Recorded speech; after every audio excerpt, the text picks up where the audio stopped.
Sarah's world tilted the instant she saw the message glow on Mark's phone, left carelessly on the granite kitchen bench next to his half-finished coffee. The screen lit up with a new SMS from his best mate, Dave, credits on her, "I'll leave for the Mistress."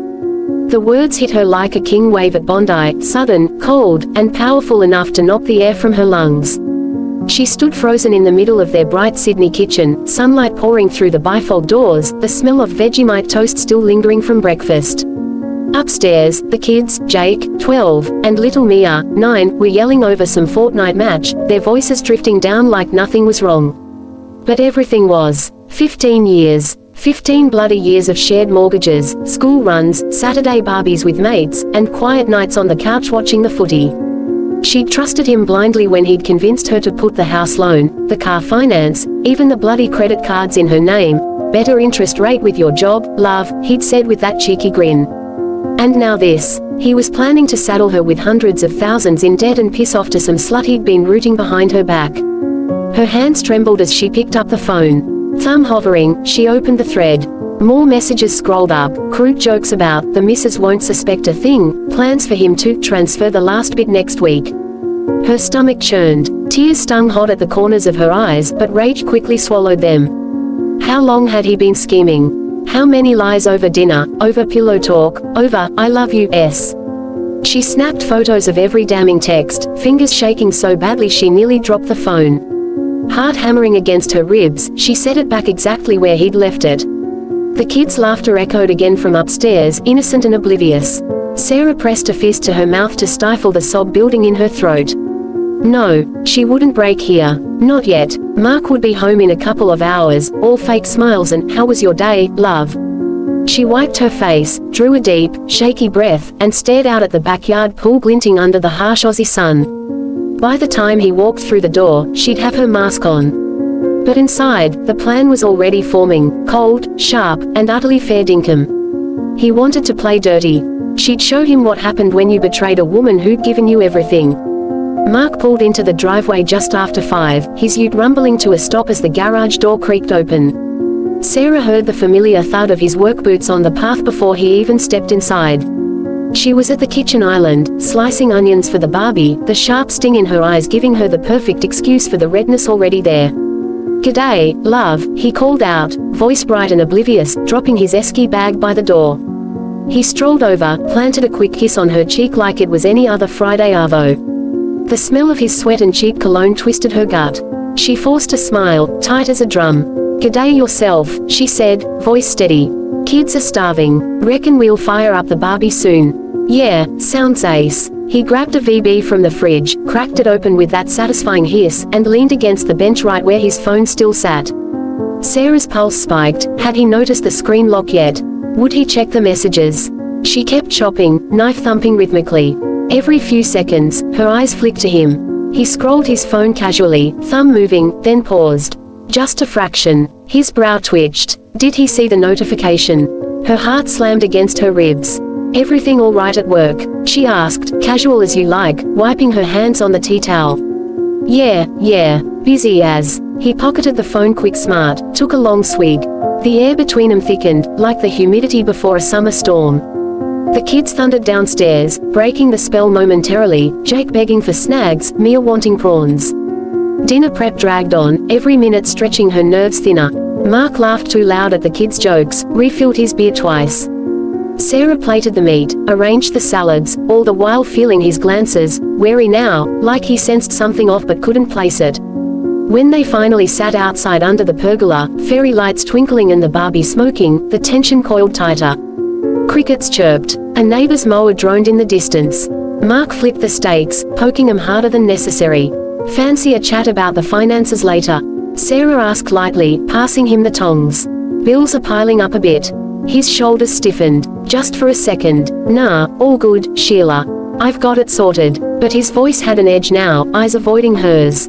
Sarah sipped her wine, the cool glass steady in her hand while everything inside her burned. The mask was holding, for now. But every laugh, every pass the sauce, felt like another lie stacking on the pile. By the time the plates were cleared and the kids vanished inside for dessert, Sarah's resolve had turned to steel. He thought he was clever. He thought he'd get away clean. He had no bloody idea what was coming. That night, after Mark passed out on the couch with the footy replay droning in the background, Sarah slipped upstairs to the spare room she used as an office. The house was dead quiet except for the hum of the aircon and the occasional snort drifting up the stairs. She locked the door, heart thumping so hard she could hear it in her ears. Laptop open, she logged into every joint account they had, banking app, credit cards, the offset account tied to the mortgage. Her fingers flew across the keys. First, she transferred every spare dollar from their everyday account into a new one she'd secretly opened months ago for emergencies. Then she rang the bank's 24-hour fraud line, voice low and steady, reporting unauthorized activity, and quoting the dodgy loan applications she'd found buried in his emails weeks earlier. By dawn, his cards were frozen, limits slashed, and red flags raised with compliance. She didn't stop there. A quick call to her mate Lisa, a family lawyer in Parramatta, got the divorce papers started. Lisa promised to have them ready by midday.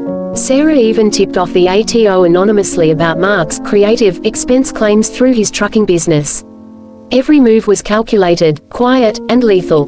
Morning light flooded the kitchen when Mark finally stirred and stumbled in, scratching his belly, expecting his usual coffee. Instead, his phone exploded with alerts, overdraft fees, declined transactions, bank security calling. "What the bloody hell is this?" he roared, face turning purple as he scrolled. Sarah stood at the bench, sipping coffee, calm as a millpond. Inside, adrenaline surged, her stomach twisting with a cocktail of terror and triumph. The kids were still asleep, she'd made sure of that. He lunged for his keys. "I'm out. Heading to her place. You can deal with this shit."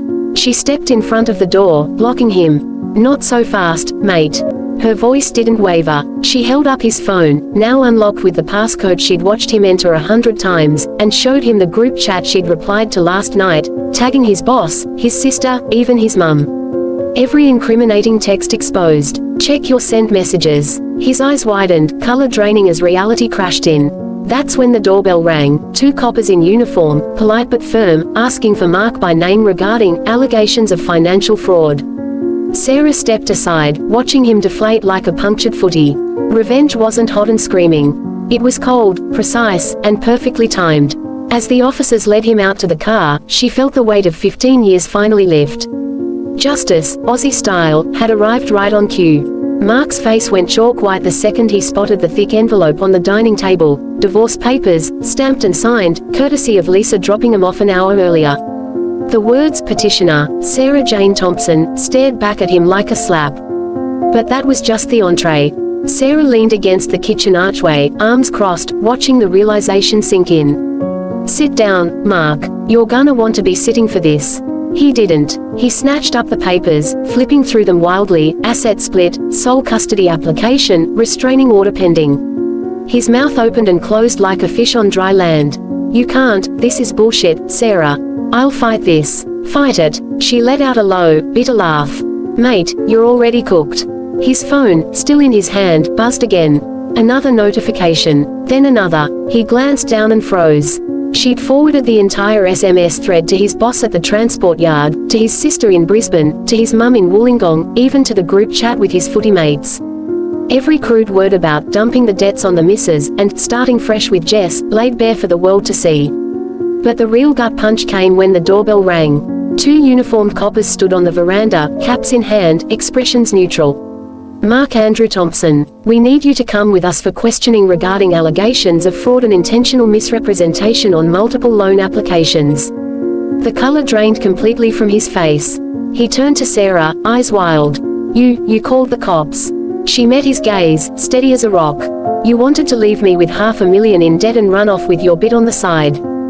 "Fair's fair, love. Actions have consequences." The kids were already packed off to her mum's in Cronulla, safe, away from the circus. As the officers cuffed him, standard procedure, they said politely. Mark's bravado crumbled. He started blubbering excuses, promises, threats, anything to claw back control. None of it landed. Sarah stepped onto the veranda, barefoot on the warm timber, and watched the paddy wagon pull away. The summer sun beat down, cicadas screaming in the jacarandas. For the first time in months, she breathed deep, really deep, and felt the chains snap free. House was hers. Kids were hers. Future was hers. Justice didn't scream or shout. It just rolled up quietly in a divvy van and took the rubbish out.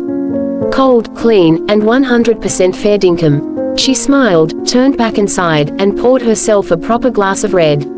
Today was the first day of the rest of her life, and it tasted bloody beautiful.